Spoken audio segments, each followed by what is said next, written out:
এখন আমরা কি পড়েছিলাম যে চতুর্দশপদী কবিতা হবে ১৪ টি মাত্রার হবে এবং ১৪ চরণ হবে। মানে ১৪ চরণ হবে যেমন এগুলোকে বলা হয় চরণ। কেমন? এই যে এই একটা হচ্ছে কি চরণ। তো এগুলোকে কি বলা হয়? চরণ এবং প্রতিটি চরণে মাত্রা থাকবে কয়টি? প্রতিটি চরণে মাত্রা থাকবে আ ১৪ টি করে। দেখো মাত্রা ১৪ টি থাকবে বলতে এখানে আমরা যদি মাত্রা নির্ণয় করি, মাত্রা নির্ণয়ের ক্ষেত্রে বদ্যাক্ষর থাকে, মাত্রা নির্ণয়ের ক্ষেত্রে মুক্তাক্ষর থাকে। মানে মাত্রা নির্ণয় যদি তোমরা করতে চাও, তাহলে তোমরা তোমাদেরকে বদ্যাক্ষর কি সেটা বুঝতে হবে, মুক্তাক্ষর কি সেটা বুঝতে হবে। দেখো বদ্যাক্ষর কি? বদ্যাক্ষর হলো যেখানে ফুসফুস তাড়িত যে বাতাস আমাদের আ যে শব্দটা উচ্চারণ করার সময় আমাদের ফুসফুস তাড়িত বাতাস কি হয়ে যায়? বন্ধ হয়ে যায়। যেমন নদ। মোর কি হয়ে যায়? বন্ধ হয়ে যায়। এটা হচ্ছে বদ্যাক্ষর। আর মুক্তাক্ষর হলো আমাদের ফুসফুসটায় বাতাস যদি চলমান থাকে যেমন স, ত, ত, হে এগুলা কি আমাদের ফুসফুসতাড়িত বাতাসটা চলমান থাকে। আবার যখন আমরা বলব নদ, এই নদের ক্ষেত্রে আমাদের মুখটা কি হয়ে যায়? বন্ধ হয়ে যায়। আমাদের ফুসফুসতাড়িত যে বাতাসটা এটা বাধাপ্রাপ্ত হয়। তারপরে শব্দটা কি হয়? উচ্চারণ হয় যেমন নদ, মোর, আর এগুলো কি বদ্যাক্ষর। আর মুক্তাক্ষর হলো যেখানে আমাদের শ্বাসগুলো কি থাকবে? চলমান থাকবে। যেমন স, ত, ত, হে, নদ, নদ এটা মুক্তাক্ষর। স, ত, ত এগুলো কি?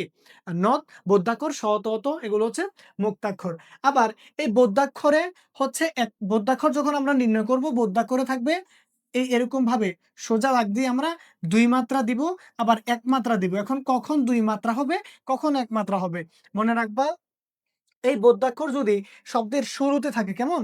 এটা যদি শব্দের শুরুতে থাকে তাহলে হবে ১ মাত্রা এবং শব্দের শেষে যদি থাকে তাহলে হবে কি ২ মাত্রার। আবার এই বদ্যাক্ষর দিয়ে যদি কোন শব্দ শেষ হয়ে যায়, ধরো ২ টা বর্ণ, ২ টা বর্ণ মিলে একটা শব্দ হয়েছে এবং এটা আপনার সম্পূর্ণ একটা শব্দ। যেমন দেখো মোর ২ টা বর্ণ, নদ ২ টা বর্ণ দিয়ে এটা যেমন নদ।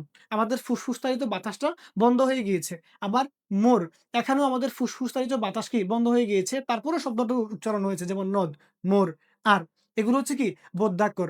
তো এরকম যদি হয় তাহলে এটাও আমরা কি হবে ২ মাত্রা বিশিষ্ট হবে। আচ্ছা।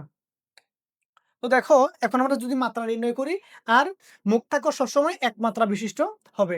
যেমন শতত এটা শতত এগুলো মুক্তাক্ষর। যেমন স, ত, ত, হে, নদ, নদ কি বদ্যাক্ষর। এই যে নদ, এই যে নদ আমাদের ফুসফুসটায় তো বাতাস বন্ধ হয়ে গিয়েছে নদ। কিন্তু যখন শতত বলি স, ত, ত চলমান থাকে আমাদের শ্বাস। আচ্ছা তুমি, তুমি, পর, পর, মোর বদ্যাক্ষর। এই যে মুর, মনে, মনে।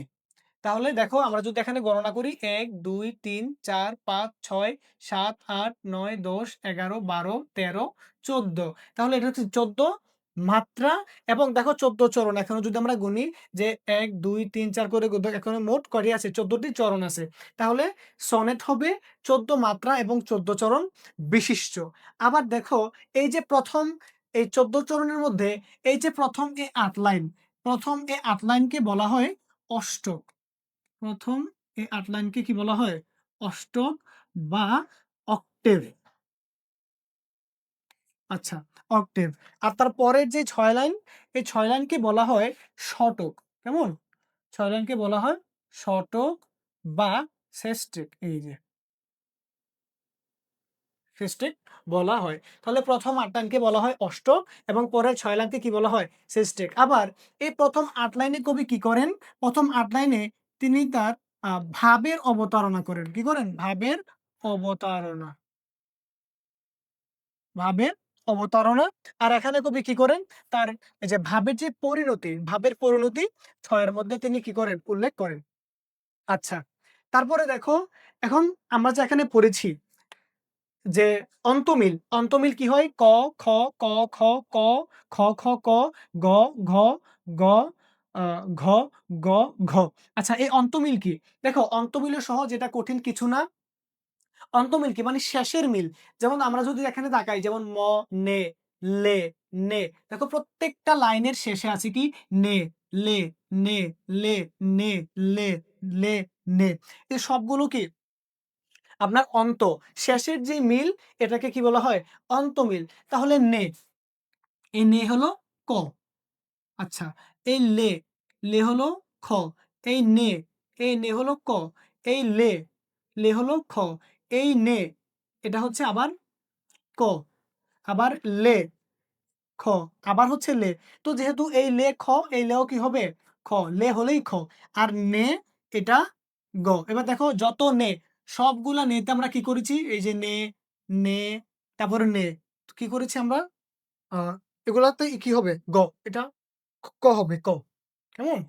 এই যে ক, সবগুলা নে, এই যে ক, ক, এই যে নে, ক, নে, ক। কেমন?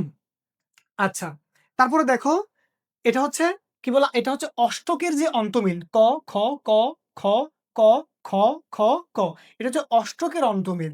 আচ্ছা, এখন যদি আমরা শতকের অন্তমিল দেখি, দেখো শতকের অন্তমিলের মধ্যে কি আছে, আর কি হে হবে, দেখে যতদিন যাবে, এই যে এই বে, তারপরে তে, আবার বে, তে, বে, তে। আচ্ছা, এই যে বে এটা নতুন না?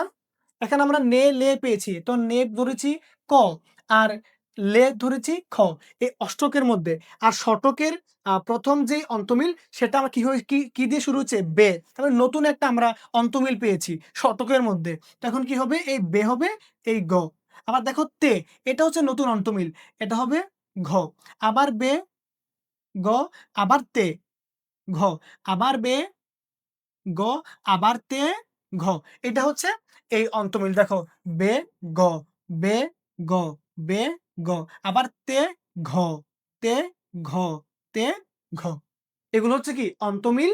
আর এই প্রথম ৮ লাইনকে বলা হয় অষ্টক, আর পরের ৬ লাইনকে বলা হয় শতক, অক্টেভ, সেস্টে। আর এখানে কবি কি করেন, ভাবের অবতারণা করেন। আর এখানে কবি কি করেন, তার ভাবের পরিণতি করে থাকেন। শেষের ৬ লাইনে কবি কি করেন, ভাবের পরিণতি করে থাকেন। আর বদ্যাক্ষর এবং মুক্তাক্ষর সম্পর্কে আমরা বিস্তারিত পড়েছি। নলেজ পয়েন্ট একাডেমি, স্বপ্ন পূরণের লক্ষ্যে থাকো এগিয়ে।